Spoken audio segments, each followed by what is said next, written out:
చెప్పమ్మా. నాకు ఒక డౌట్ ఉంది, మిమ్మల్ని అడగొచ్చా? ఏంటి చెప్పు.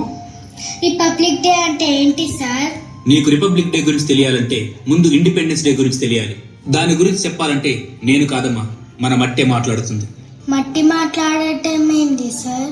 ఈ దేహం మనది కాదు, మన దేశం కోసం అని పోరాడిన ఎందరో యోధులను తన ఒడిలో కలుపుకున్న ఈ మట్టే మాట్లాడుతుందమ్మా. అంటే దేశం అంటే మట్టా సార్? దేశం అంటే మట్టి కాదమ్మా.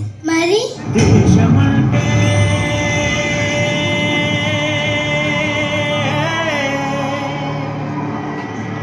మతం కాదు, గతం కాదు, పదవి కాదు, గొడవ కాదు, అన్న చేసి గన్ను కాదు, క్షుద్రవేదం పాడుతున్న ఉగ్రవాదం కాదు కాదు, తీవ్ర వ్యాధిగా మారుతున్న తీవ్రవాదం కాదు కాదు.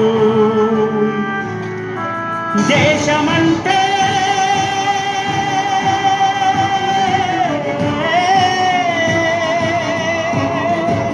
దేశమంటే మట్టి కాదు, దేశమంటే మనుషులు, దేశమంటే మనుషులు, దేశమంటే మనుషులు.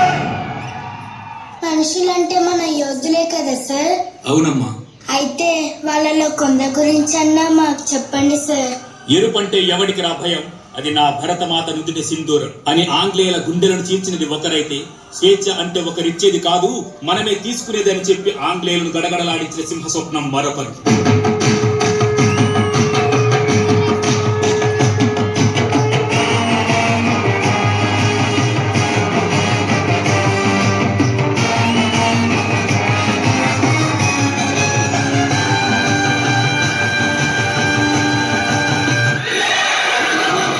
దోపిడీలను అన్యాయాలను అరికట్టాలంటే స్వాతంత్రం కోసం తిరగబడటమే శరణ్యమని ఎదురు తిరిగిన మన్నం వీరుడు ఒకరైతే, విప్లవం మానవ జాతికి శాశ్వత హక్కు, స్వతంత్రం ప్రతి ఒక్కరి జన్మ హక్కు అని దేశం కోసం ప్రాణాలు అర్పించిన నిప్పు కణం మరొకరు.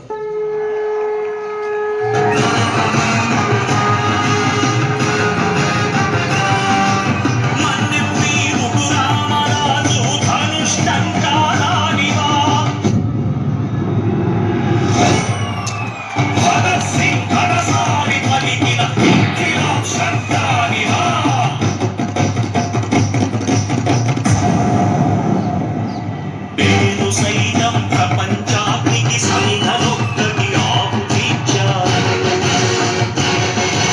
నేను సైతం విశ్వవృష్టికి అశ్రు ఒక్కటి ధారపోశారు, నేను సైతం భువన రోషకు వెర్రి గొంతుక విచ్చి పోశాను, నేను సైతం ప్రపంచానికి సంఘనొక్కటి ఆహుతిచ్చారు. ఇలా చెప్పుకుంటూ పోతే ఒకరు కాదు, ఇద్దరు కాదు, ఎందరో మహానుభావులు వాళ్ళ ప్రాణాలు అర్పించి స్వాతంత్రం తెచ్చినా కూడా మనకంటూ సరైన రాజ్యాంగం లేక ఇబ్బంది పడుతున్న సమయంలో మన కోసం సరైన రాజ్యాంగం తీసుకొచ్చింది డాక్టర్ బిఆర్ అంబేద్కర్. ఆ రాజ్యాంగాన్ని అమలుపరిచిన రోజు జనవరి 26. దీన్నే మనం గణతంత్ర దినోత్సవంగా జరుపుకుంటున్నాం.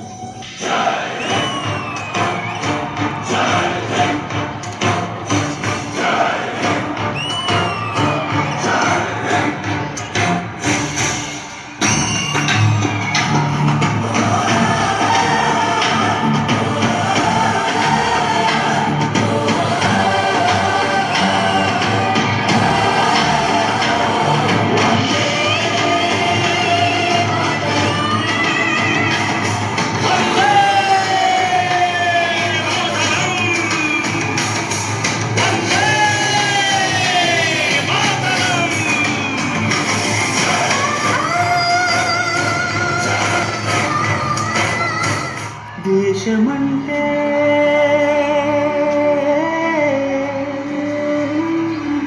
దేశమంటే మనుషులు,